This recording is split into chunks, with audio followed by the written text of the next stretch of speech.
저는 나라와 당과 대통령을 위해서 죽을 각오를 했습니다. 여러분, 우리가 지금 여기 왜 모였습니까?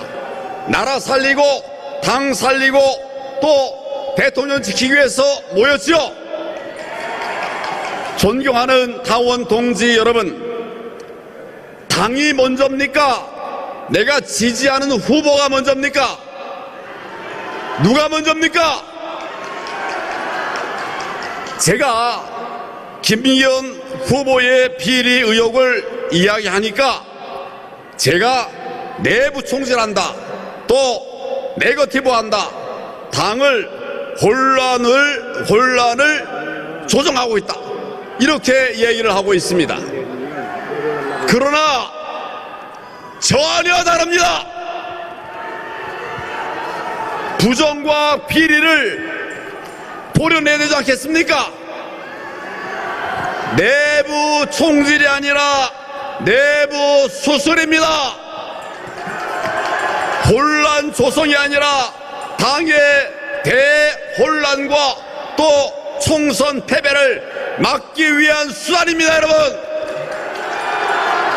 어제 여론조사에서 김기현 후보의 땅 투기 의혹 관련 리스크가 있다 응답한 사람이 65%였습니다.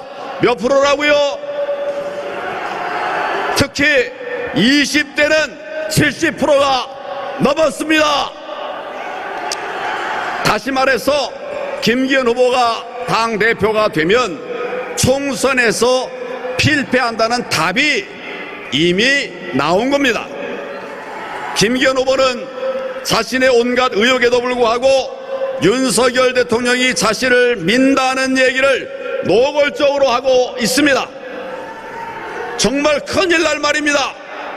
자신의 비리로 인해서 총선에서 질 경우에는 그 패배 모든 책임 대통령에게 뒤집어 쓰게 되는 겁니다. 이래도 됩니까?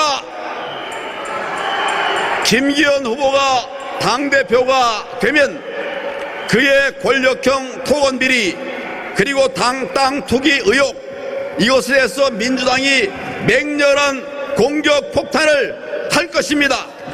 결국 이에 못 이겨서 중간에 비대위가 탄생하게 됩니다. 이래도 되겠습니까, 여러분? 그러면 그것도 결국 몽땅 대통령 책임으로 뒤집어쓰게 될 텐데 이래도 괜찮습니까, 여러분?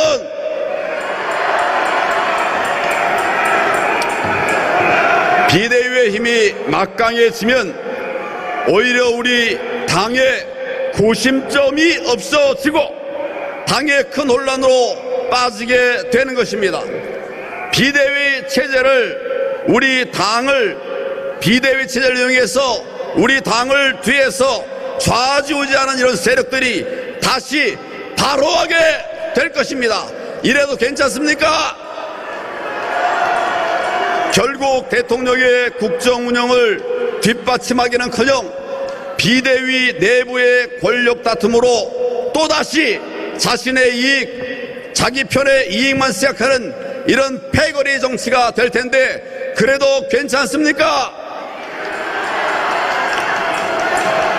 왜 김기현 후보의 권력형 토건 비리를 대통령이 책임져야 합니까?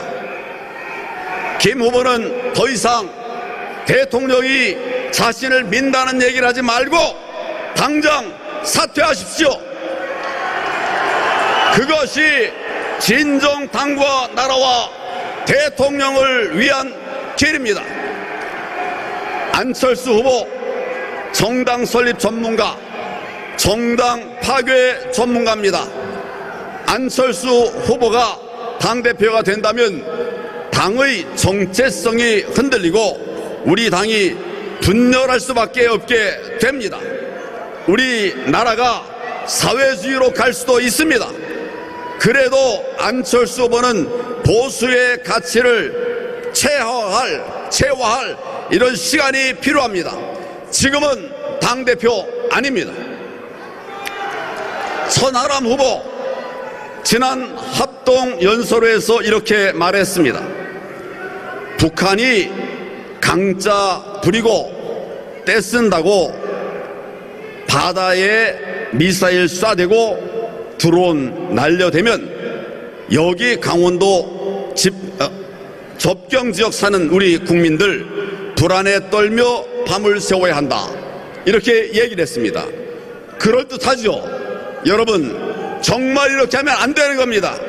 저는 그 말을 듣고 정말 경악했어요. 그렇다면 북한이 미사일 쏘고 또 공격을 준비하는데도 우리는 문재인 때처럼 손발 묶고 고경만 하라, 이런 소리입니까? 안 되죠. 그날 천하람 후보가 여러 가지 말씀하셨는데 한마디 모두 너무 경솔했습니다. 386 운동권 세력들이 외치던 가짜 안보 그대로였습니다. 존경하는 당원 동지 여러분, 정통보수 정당을 재건해야 됩니다. 저는 희망의 메시지를 국민 앞에 내놓고 있습니다. 우리는 정통보수 정당을 회복해야 됩니다. 당원 중심 정당을 만들어야 됩니다. 싸워 이기는 국민 시원 정당을 만들어야 됩니다. 정권 뺏기면 안 됩니다. 30년 자유민주 정권을 우리가 지켜야 됩니다. 그렇지 않습니까? 우리 당의 주인이신 당원 동지 여러분, 함께 해주십시오. 마지막으로 큰절 드리겠습니다.